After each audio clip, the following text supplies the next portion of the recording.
ओम शांति। 16 जुलाई 1969 बाबा के अव्यक्त मधुर महावाक्य। मुरली का टाइटल है किसी भी कार्य में सफल होने का साधन साहस को नहीं छोड़ना और आपसी स्नेह कायम रखना। मधुबन निवासी भाइयों के साथ अव्यक्त बाप दादा की रूह रिहान। बाबा कहे, आज किस लिए निमंत्रण दिया है? मिलने के लिए ही बुलाया है या और कुछ लक्ष्य है? आप सभी इस संगठन में किस निमंत्रण पर आए हो? मधुबन निवासी गोपों का किस लक्ष्य से यह समागम हुआ है? बाप दादा तो इसलिए आए हैं कि आप सभी बच्चों का परिवर्तन समारोह है, तो परिवर्तन समारोह पर आए हुए हैं। भट्टी में किस लिए बैठे थे? परिवर्तन के लिए। तो आज परिवर्तन समारोह में मिल रहे हैं। परिवर्तन की उत्कंठा सभी में बहुत अच्छी है, उत्साह भी है, हिम्मत भी है। आज की भट्टी के चार्ट से ये देखने में आ रहा है।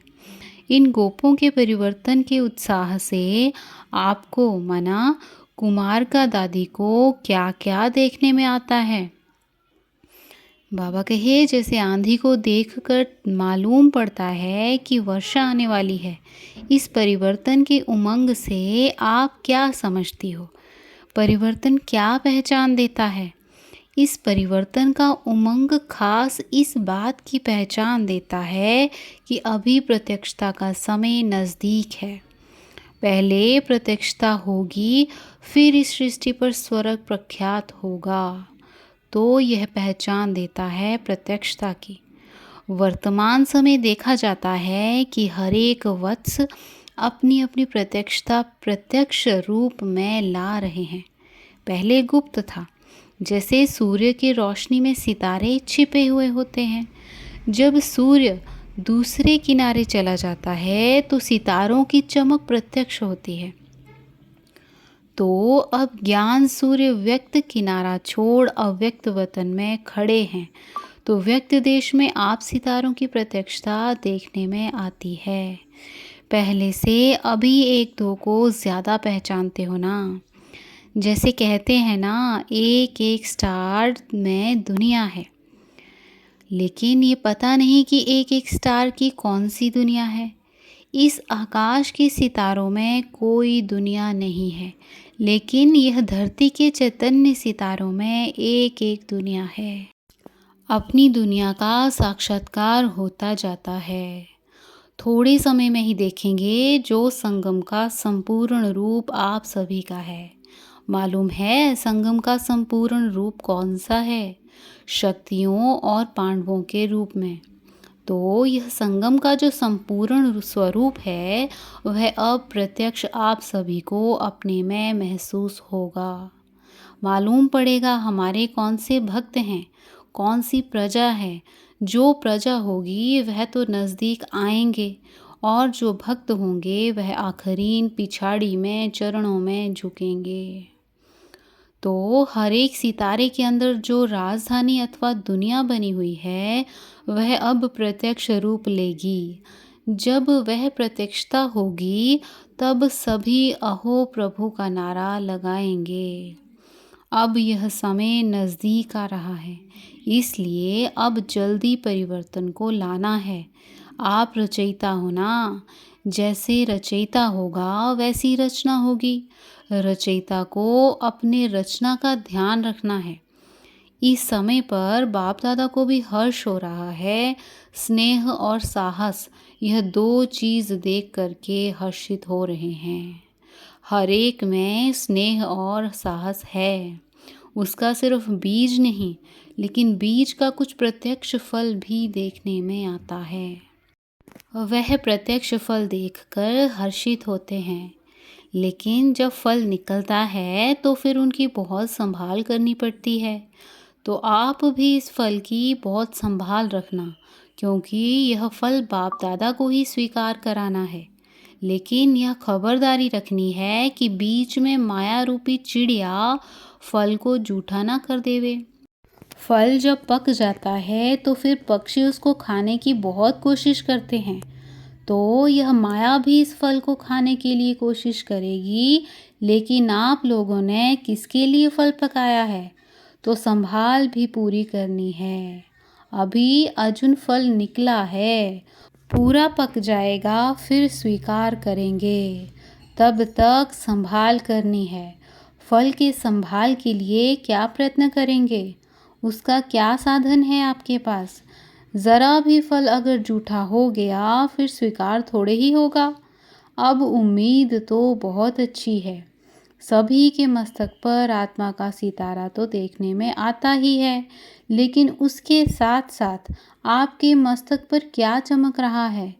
उम्मीदों का सितारा चमकता हुआ बाप दादा देख रहे हैं। सिर्फ इस सितारे के आगे बादल को आने नहीं देना, नहीं तो सितारा छिप जाएगा। यह जो उम्मीद का सितारा चमकता हुआ देखने में आ रहा है, उसकी परवरिश करते रहना। कभी भी कोई कार्य में, चाहे स्थूल चाहे सूक्ष्म, एक तो कभी साहस नहीं छोड़ना, दूसरा आपस में स्नेह कायम रखना, तो फिर पांडवों की जय जयकार हो जाएगी। जय जयकार के नारे सुनने में आएंगे। अभी तो कभी कुछ हो रहा है। जब जय जयकार हो जाती है तो फिर नाटक समाप्त हो जाता है। फिर आप सभी को अव्यक्त स्थिति का झंडा दूर से देखने में आएगा। आप सभी की अव्यक्त एक रस स्थिति का झंडा सारी दुनिया को लहराता हुआ देखने में आएगा। आज जो ये परिवर्तन की प्रतिज्ञा का कंगन बांधा है, यह अविनाशी रखना, कंगन उतारना नहीं। कोई भी कंगन बांधते हैं तो जब तक वह कार्य सफल ना हो तब तक उतार नहीं सकते, तो यह कंगन भी कभी उतारना नहीं है। आगे चलकर बहुत अच्छी सीनरियाँ आएंगी, लेकिन यह सीनरियाँ आपका परिवर्तन ही नज़दीक लाएगा। अपनी वैल्यू का भी पता पड़ेगा। जब अपनी वैल्यू का पता पड़ेगा तब वह नशा चढ़ेगा। अभी कभी क्या वैल्यू रखते हो, कभी क्या वैल्यू रखते हो। भाव में हेर फेर होते हैं। जैसे कोई चीज़ निकलती है तो पहले भाव थोड़ा नीचे ऊपर होता है, फिर फाइनल हो जाता है। अपनी वैल्यू का अभी फाइनल मालूम नहीं पड़ा है। कभी समझते हो बहुत वैल्यू है, कभी कम समझते हो, लेकिन यथार्थ हर एक की वैल्यू क्या है वह अभी जल्दी मालूम पड़ेगा। यह मधुबन जहाँ आप बैठे हो, यह सारी सृष्टि के बीच में क्या है। मधुबन है बाप दादा का सारी दुनिया के बीच में बड़े प्यार से बनाया हुआ शोकेस। जैसे शोकेस में बहुत अच्छी अच्छी चीज़ें रखते हैं और सभी चीज़ों से ऊंची चीज़ शोकेस में रखते हैं, तो मधुबन सारी दुनिया के लिए शोकेस है। उस शोकेस में आप अमूल्य रत्न रखे हुए हो। यह मालूम है कि हम मधुबन शोकेस में अमूल्य रत्न हैं। शोकेस में जो चीज़ें रखी जाती हैं उसका खास ध्यान रखा जाता है। तो आप सभी भी शोकेस के मुख्य रत्न हो। आपको देखकर सभी समझेंगे कि अंदर माल क्या है। अगर एक बात याद रखेंगे तो शोकेस से शो करेंगे। जो कर्म हम करेंगे, हमको देख और करेंगे। हर एक को समझना चाहिए, मैं अकेला नहीं हूँ। मेरे आगे पीछे सारी राजधानी है। मेरी प्रजा, मेरे भक्त मुझे देख रहे हैं। हम अकेले नहीं हैं। अकेला जो काम किया जाता है उसका इतना विचार नहीं रहता है। अभी अपने को अपनी प्रजा और भक्तों के बीच में समझना है। सभी आपको फॉलो करेंगे। जो भी सेकंड सेकंड कदम चलता है वह तुम्हारा संस्कार आपके जो भक्त और प्रजा हैं उनमें भरता जाएगा। जैसे माँ के पेट में गर्भ होता है तो कितनी संभाल करते हैं, क्योंकि माँ जो करेगी, जो खाएगी, वह संस्कार बच्चे में भरेंगे। तो आप सभी को भी इतना ध्यान रखना है। जो कर्म हम करेंगे, हमको देख हमारी प्रजा और हमारे द्वापर से कलयुग तक के भक्त भी ऐसे बनेंगे। मंदिर भी ऐसा बनेगा, मूर्ति भी ऐसी बनेगी, मंदिर को स्थान भी ऐसा मिलेगा। इसलिए हमेशा लक्ष्य रखो कि हम अभी अकेले नहीं हैं। हम मास्टर रचयिता के साथ रचना भी हैं। माँ बाप जब अकेले होते हैं तो जो भी करे, लेकिन अपनी रचना के सामने होते हैं तो कितना ध्यान देते हैं। तो आप भी रचयिता हो। जो रचयिता करेंगे वही रचना करेगी।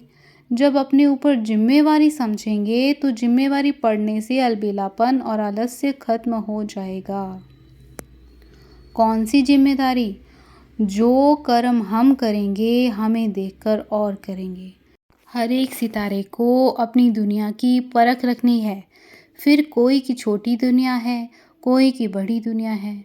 समारोह किया ही इसलिए जाता है कि जीवन भर के लिए यादगार बन जाए। यह समारोह भी इसलिए है। आज का दिन यादगार है। समारोह में निशानी दी जाती है ना। बाप दादा कौन सी निशानी देते हैं? बाप दादा 2 बातों की सौगात देते हैं, खास मधुबन वालों को। शिक्षा तो मिली है कि साहस और स्नेह नहीं छोड़ना है। सौगात क्या दे रहे हैं? नंबर 1, एक ही लगन में हर वक्त रहना। हमारा तो एक, दूसरा ना कोई। और दूसरा, इकोनॉमी में रहना। एक की याद और इकोनॉमी, यह 2 सौगात आज के समारोह की है। कितना भी कोई अपनी तरफ खींचे, लेकिन एक के सिवाय दूसरा ना कोई। यह है मनसा की बात और इकोनॉमी है कर्मणा की। तो मनसा और कर्मणा दोनों ही ठीक रहे तो वाणी ठीक रहेगी। यह 2 बातें खास ध्यान पर रखनी है। जैसे साकार रूप में भी देखा ना कि एक लगन और इकोनॉमी। इसलिए याद है मंत्र कौन सा सुनाते थे? कम खर्च भाला नशीन। इकोनॉमी के साथ यह मंत्र भी नहीं भूलना। इकोनॉमी भी हो, साथ साथ जितनी इकोनॉमी उतना ही फ्राक दिल भी हो। फ्राक दिल में इकोनॉमी समाई हुई हो, इसको कहा जाता है कम खर्च बाला नशीन। आप और सभी से एक्स्ट्रा भाग्यशाली हो। क्यों? कहते हैं ना कि जिनके घर में बहुत मेहमान आते हों वह बहुत भाग्यशाली होते हैं। तो तुम एक्स्ट्रा भाग्यशाली हो क्योंकि सभी से ज़्यादा मेहमान यहाँ आते हैं। लेकिन मेहमान नवाजी माना आतिथ्य सत्कार भी करनी पड़ती है। मेहमान नवाजी ऐसी करनी है जो अपने घर से पूरा ही मेहमान हो जाएं। आपकी मेहमान नवाजी उनको सदा के लिए मेहमान बना दे। बाप दादा साकार में यह करके दिखाते थे। एक दिन की मेहमान नवाजी में पूरे जीवन के मेहमान बनाना, ऐसी मेहमान नवाजी करनी है। इसको कहा जाता है सन शोज फादर। अच्छा, इस क्लास के अंदर सभी से ज़्यादा पुरुषार्थी कौन है? नंबर 1 कौन है? बाबा कहे 1-2 से सभी अच्छे हैं। यह तो कमाल है। यही ग्रुप है जो सभी ने नंबर 1 नंबर उठाया है। क्योंकि कोई ने किस बात में विशेष पुरुषार्थ किया है, कोई ने किस बात में किया है, इसलिए सभी नंबर 1 हैं। इस ग्रुप ने यह नंबर 1 का ठप्पा अपने ऊपर लगाया है। यह नंबर 1 का ठप्पा नहीं भूलना। मुख्य 4 बातें नहीं भूलनी हैं। एक तो शिक्षा, सावधानी, ठप्पा और 1-2 को आगे कर उन्नति को पाना। यह 4 बातें कभी भूलना नहीं है। अच्छा, ओम शांति।